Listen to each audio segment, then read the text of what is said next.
नमस्कार विद्यार्थी मित्रों, संस्कृत सरिता चैनल में मैं किशोर भट्ट आप सभी का स्वागत करता हूँ।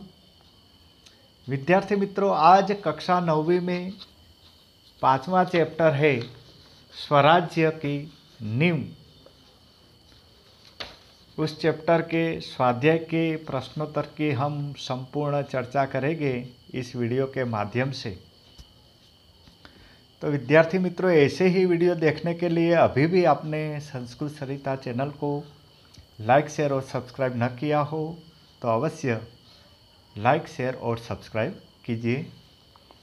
विद्यार्थी मित्रों, स्वाध्याय का पहला प्रश्न है, एक दो वाक्यों में उत्तर दीजिए। उसमें पहला प्रश्न है, रानी लक्ष्मीबाई की चिंता का क्या कारण था? रानी लक्ष्मीबाई की चिंता का कारण क्या था?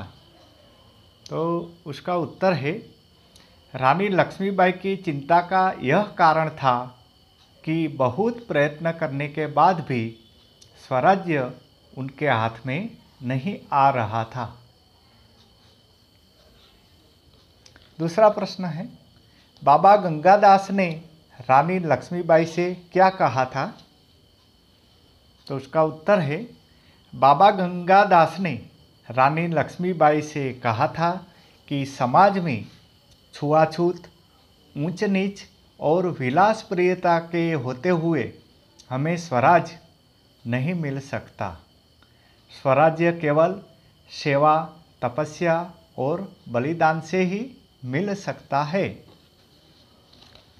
तीसरा प्रश्न है, रानी लक्ष्मीबाई ने क्या प्रतिज्ञा की थी? तो उसका उत्तर है, रानी लक्ष्मीबाई ने झांसी को फिर से जीत लेने की प्रतिज्ञा की थी। अगला प्रश्न है, जूही सेनापति तात्या का पक्ष क्यों लेती है? जूही सेनापति तात्या का पक्ष क्यों लेती है? तो उसका उत्तर है,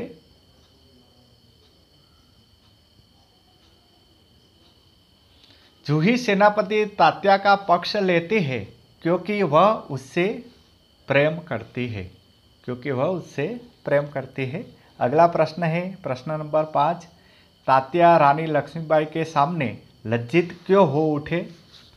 तात्या रानी लक्ष्मीबाई के सामने लज्जित क्यों हो उठे?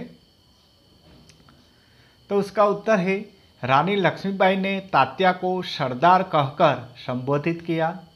रानी के मुंह से अपने लिए यह संबोधन सुनकर तात्या लज्जित हो उठे। दूसरा प्रश्न है, 5-6 वाक्यों में उत्तर दीजिए। उसमें पहला प्रश्न है, मार्ग में हिमालय अड़ने, डरावनी लहरों के थपेड़े मारने, नाविकों के सो जाने से क्या अभिप्राय है? तो इसका उत्तर है,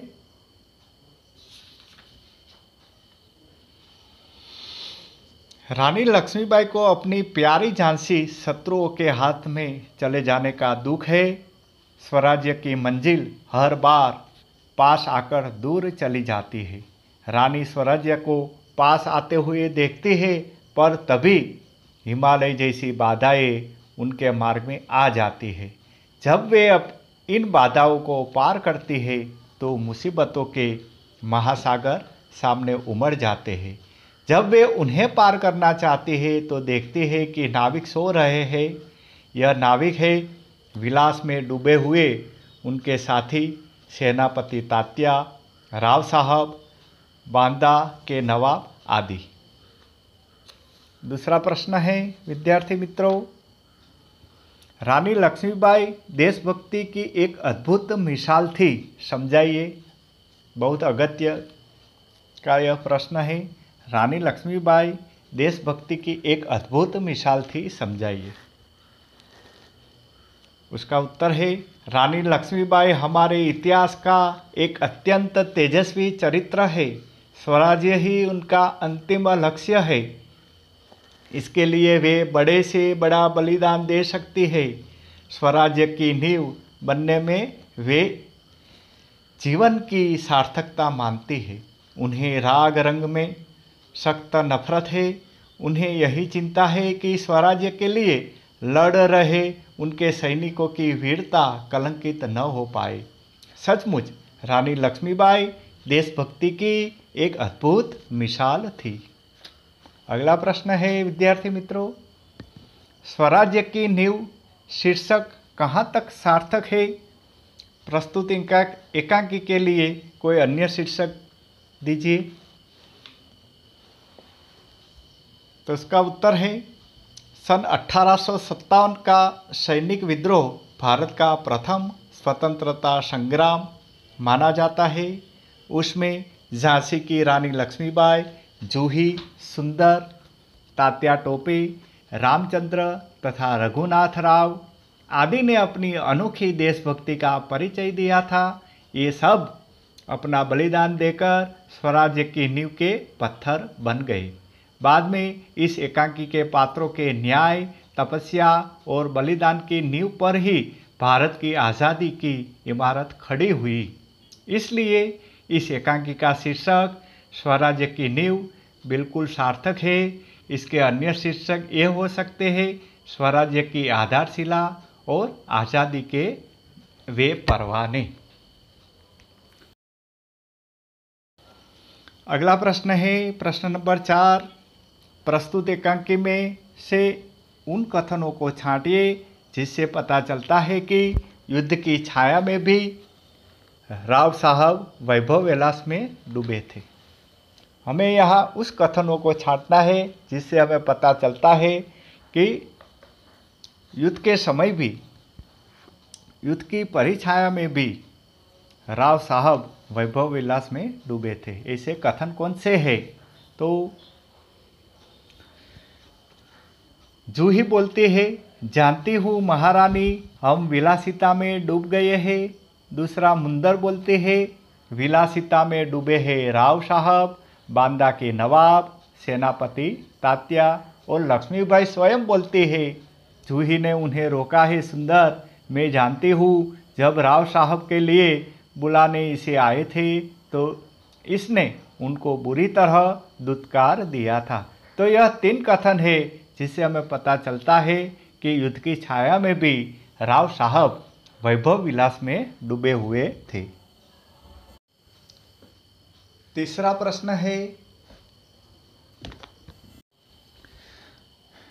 प्रश्न है आशय स्पष्ट कीजिए। उसमें पहला, स्वराज्य प्राप्ति से बढ़कर है स्वराज्य की स्थापना के लिए भूमि तैयार करना, स्वराज्य की नींव का पत्थर बनना। तो इस पंक्ति का आशय होगा, इमारत बनाने के पहले उसके लिए उचित भूमि का चयन किया जाता है, फिर मजबूत नींव रखी जाती है। नींव जितनी मजबूत होगी इमारत भी उतनी ही मजबूत होगी।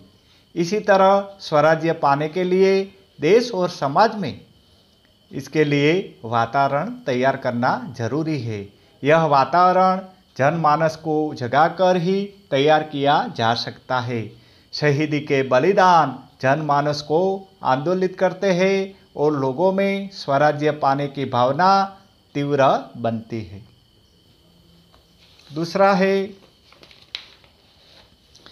शंका ये अविश्वास पैदा करेगी और उस अविश्वास से उत्पन्न निराशा को दूर करने के लिए पायल की झंझार और भी झनक उठेगी। शंका ये अविश्वास पैदा करेगी और उस अविश्वास से उत्पन्न निराशा को दूर करने के लिए पायल की झंकार और भी झनक उठेगी। तो उसका उत्तर है, राव साहब बांदा के नवाब आदि रानी के सहयोगी संकुचित दृष्टि से व्यक्ति थे। वे अपने अपने स्वार्थ के लिए रानी लक्ष्मीबाई से जुड़े थे। उनमें न देश प्रेम था और न एक दूसरे के प्रति विश्वास था। वे एक दूसरे को शंका की दृष्टि से देखते थे। ऐसे में स्वराज्य स्थापना की बात उनमें परस्पर अविश्वास बढ़ा सकती थी।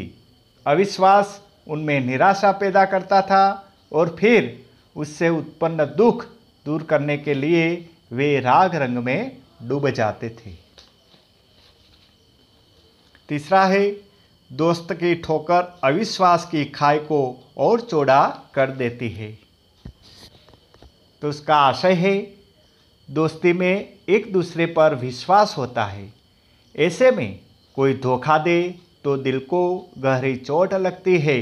गहरा विश्वास गहरे अविश्वास में बदल जाता है और फिर पहले जैसी दोस्ती नहीं रह सकती। चौथा प्रश्न है विद्यार्थी मित्रों, सही शब्द चुनकर वाक्य पूर्ण कीजिए।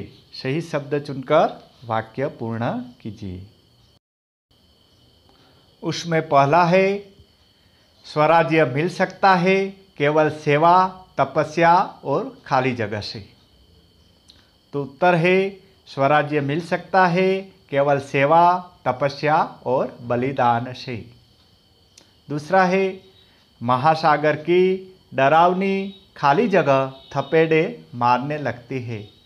तो उसका उत्तर होगा लहरें। महासागर की डरावनी लहरें थपेड़े मारने लगती है। तीसरा है, कौन कहता है कि खाली जगह में डूब गए हैं। तो उसका उत्तर होगा विलासिता। कौन कहता है कि हम विलासिता में डूब गए हैं। चौथा है, मैं खाली जगह के लिए नाच सकती हूँ। तो उत्तर होगा स्वराज्य। मैं स्वराज्य के लिए नाच सकती हूँ। पांचवा है, हमारी खाली जगह कलंकित न होने पाए। उत्तर हो गया वीरता। हमारी वीरता कलंकित न होने पाए। पांचवा प्रश्न है विद्यार्थी मित्रों, शब्द समूह के लिए एक शब्द दीजिए। शब्द समूह के लिए एक शब्द दीजिए।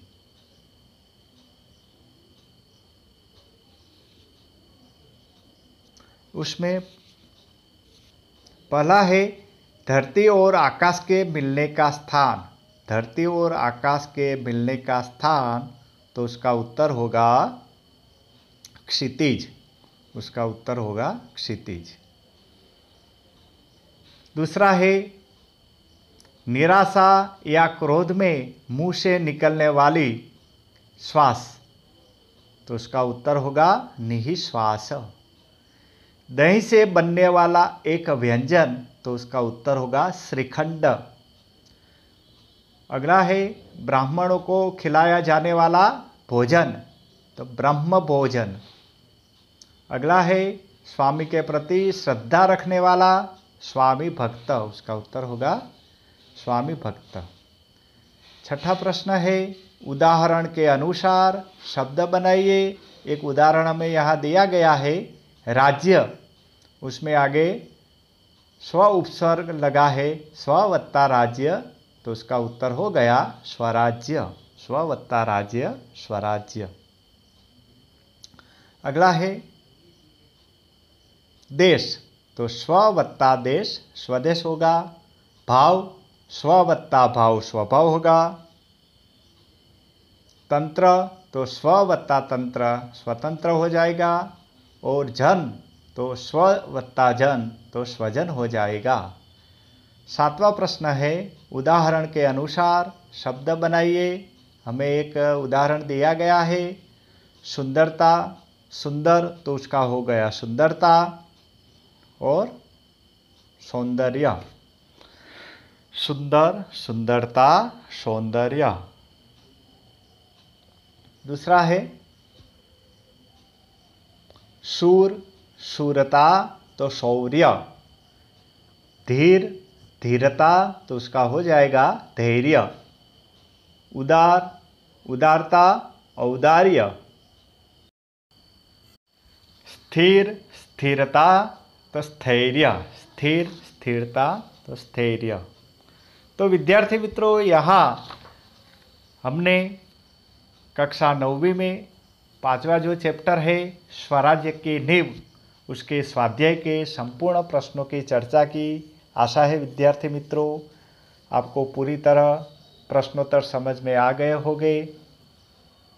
और अभी भी आपने संस्कृत सरिता चैनल को लाइक शेयर सब्सक्राइब न किया हो तो अवश्य सब्सक्राइब कीजिए, अपने मित्रों को भी शेयर कीजिए और बेल आइकॉन अवश्य दबाइए, जिससे नए आने वाले वीडियो आपको उसकी नोटिफिकेशन तुरंत आ जाए। अस्तु। जय भारत, जय जय गरवी गुजरात।